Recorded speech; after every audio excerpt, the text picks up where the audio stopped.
आप सभी को राधे राधे। तो कैसे हैं आप लोग? ठीक है।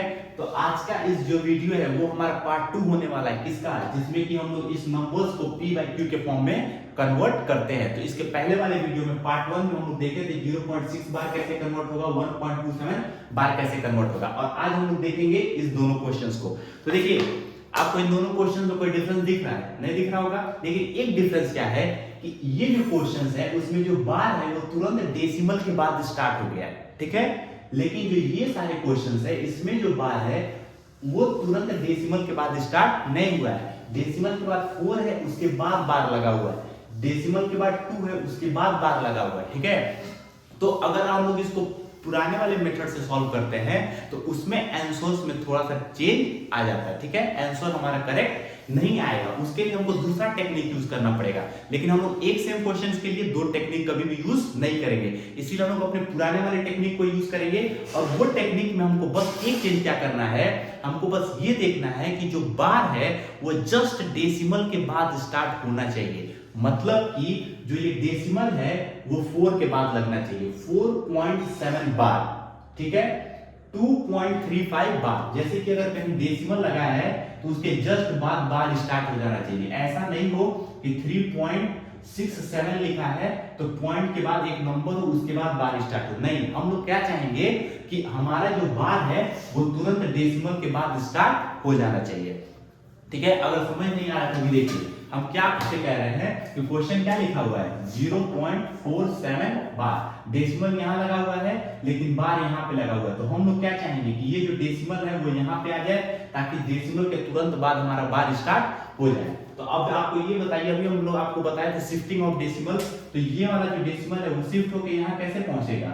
अगर राइट साइड में जाना है तो मल्टीप्लाई कर देंगे किससे? 10 से। अगर एक पोजीशन शिफ्ट करना है तो किससे मल्टीप्लाई करेंगे? 10 से। दो पोजीशन शिफ्ट करना है तो किससे मल्टीप्लाई करेंगे? 100 से। तो बस नॉर्मल सा एक चीज है, क्या करेंगे हम लोग, क्वेश्चन लिखेंगे x इज इक्वल्स टू 0.47 पे बार। ठीक है, कोई दिक्कत नहीं। अब इसको हम लोग क्या करते हैं, पहले के इक्वेशन को हम लोग मल्टीप्लाई कर देते हैं। किससे? इस डेसिमल को कितना शिफ्ट करना है? एक पोजीशन। तो क्या करेंगे, सबसे पहले इसको मान लेते हैं इक्वेशन नंबर 1। तो multiply equation number 1 by 10। Equation number 1 को क्या करेंगे? 10 से मल्टीप्लाई कर देंगे। नॉर्मल ये दोनों साइड मल्टीप्लाई होगा तो x क्या बन जाएगा? 10x इक्वल्स टू 4.7 बार। ये क्या बन गया? 4.7 बार। तो इसको अगर हम लोग एक्सपेंड करेंगे तो ये क्या बनेगा? 10x इज इक्वल्स टू 4.7777, क्योंकि 7 क्या करेगा? अब रिपीट करेगा। डॉट डॉट डॉट लगा देते हैं और इसको क्या बना देते हैं? Equation number 2। ठीक है, ये इक्वेशन नंबर 2 बन गया। अब हमारा काम हो चुका है। अब हम आपसे क्या बताए थे कि बस हमको देखना है कि बार कितने नंबर्स के नीचे लगा हुआ है। तो ओनली 1 डिजिट्स आते हैं। तो अब हम फिर से कितने से मल्टीप्लाई करेंगे? 10 से। तो अब किसको मल्टीप्लाई करेंगे? इक्वेशन नंबर 2 को किससे मल्टीप्लाई करेंगे? 10 से। नहीं समझ में आया? कंफ्यूज हो गए? ध्यान से सुनिए, हम क्या बोल रहे हैं, हम लोग ये चाह रहे हैं कि जो हमारा डेसिमल हो ना वो तुरंत बार के पहले लगाओ। यानी जहां डेसिमल हो उसके जस्ट बाद से बार हमारा स्टार्ट हो जाए। यहाँ डेसिमल यहाँ पे है, बार स्टार्ट है। डेसिमल यहाँ पे है, बार स्टार्ट है। लेकिन यहाँ पे डेसिमल यहाँ है और बार यहाँ से स्टार्ट है। तो हम लोग क्या करेंगे, एक बार इसको 10 से मल्टीप्लाई करेंगे ताकि ये जो बार है वो शिफ्ट होके यहाँ पहुंच जाए। डेसिमल के बाद से जो बार है वो स्टार्ट हो जाए। और ऐसे ही इसको भी क्या करेंगे, 10 से मल्टीप्लाई कर देंगे ताकि जो हमारा बार है वो शिफ्ट होके यहाँ पे आ जाए और हमारा बार तुरंत वहां से स्टार्ट हो जाए। तो वो शिफ्ट होगा कैसे? सबसे पहले जो हमारा क्वेश्चन है 0.47 पे बार, उसको 10 से मल्टीप्लाई कर देते हैं जो इक्वेशन नंबर 1 था। तो ये क्या हो गया? शिफ्ट हो गया। और शिफ्ट होने के बाद अब क्या बनाइए? 4.7 बार। ठीक है, तो ये क्या हो गया? Equation number 2।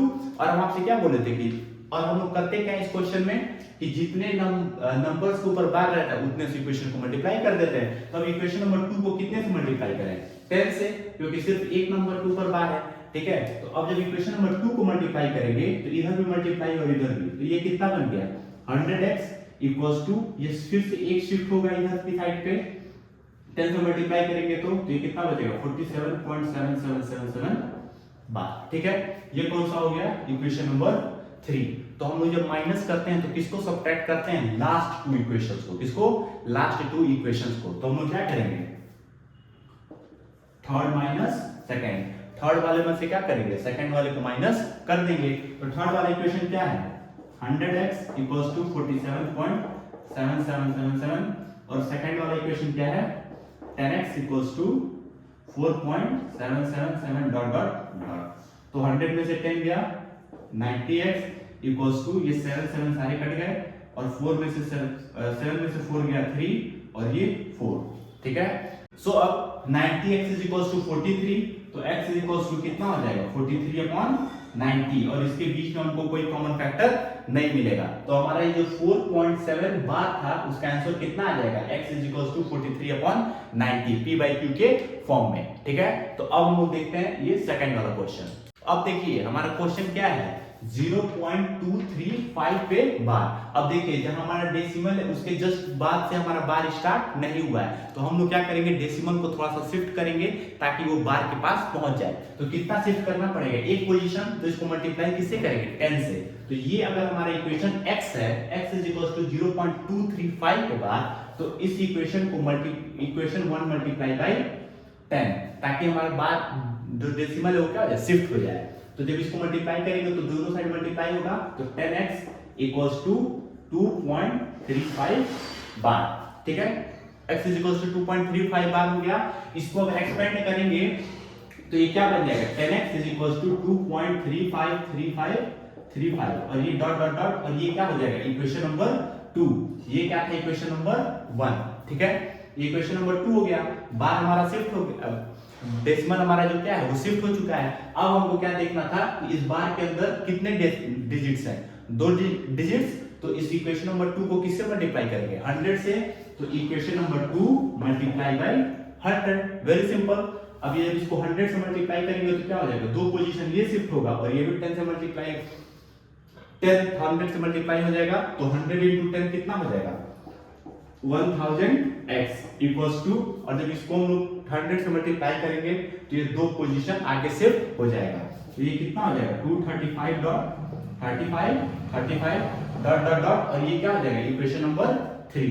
ठीक है, ये हमारा हो गया तीसरा इक्वेशन। अब क्या करेंगे इक्वेशन नंबर 3 में से इक्वेशन नंबर 2 को माइनस करेंगे। लास्ट के 2 इक्वेशंस को हम लोग क्या करते हैं माइनस करते हैं। तो थर्ड वाला इक्वेशन क्या है 1000x इक्वल्स टू 235.35 और ये वाला क्या है 10x इक्वल्स टू 2.3535। अब इसको हम लोग जब सब्ट्रैक्ट करेंगे तो 1000 में से कितना हुआ 1000 में से 10 गया तो कितना बचा 990x इज इक्वल्स टू ये 3535 गया तो क्रॉस हो गया। अब बस हम लोग इसको माइनस करेंगे तो 235 में से 2 गया तो ये कितना बचा 233। ठीक है, तो 990x इज इक्वल्स टू 233 तो x इज इक्वल्स टू 233/990। यही हमारा क्या हो जाएगा p और ये क्या हो जाएगा q। तो p/q के फॉर्म में जो हमारा आंसर है वो कितना आएगा 233/990। तो बस एक बार और देख लीजिए हम लोग करते क्या है सबसे पहले x इसको मान लेंगे जो हमारा क्वेश्चन था और क्या करेंगे डेसिमल को हल्का सा आगे शिफ्ट करेंगे बार के पास। तो 10 से मल्टीप्लाई कर देंगे इक्वेशन नंबर 1 को तो डेसिमल जो है वो हमारा क्या हो जाएगा शिफ्ट हो जाएगा। शिफ्ट करने के बाद इसको एक्सपेंड कर लेंगे तो वो बन गया हमारा इक्वेशन नंबर 2। फिर ये देखेंगे कि बार के अंदर कितने डिजिट्स थे 2 तो 100 से उसको मल्टीप्लाई कर लेंगे ये बन गया 1000x और ये बन गया 235.35 और फिर थर्ड वाले में से सेकंड वाले इक्वेशन को क्या करेंगे माइनस कर देंगे हमारा आंसर मिल जाएगा और यही क्या है हमारा p/q का फॉर्म है। तो आई होप हम लोग 2 पार्ट्स में इन 4 क्वेश्चंस को कवर किए हैं। आप लोग क्या कर सकते हैं बुक से क्वेश्चंस को सॉल्व कर सकते हैं और कोई भी डाउट हो तो कमेंट बॉक्स में कमेंट कर सकते हैं। तब तक के लिए राधे राधे।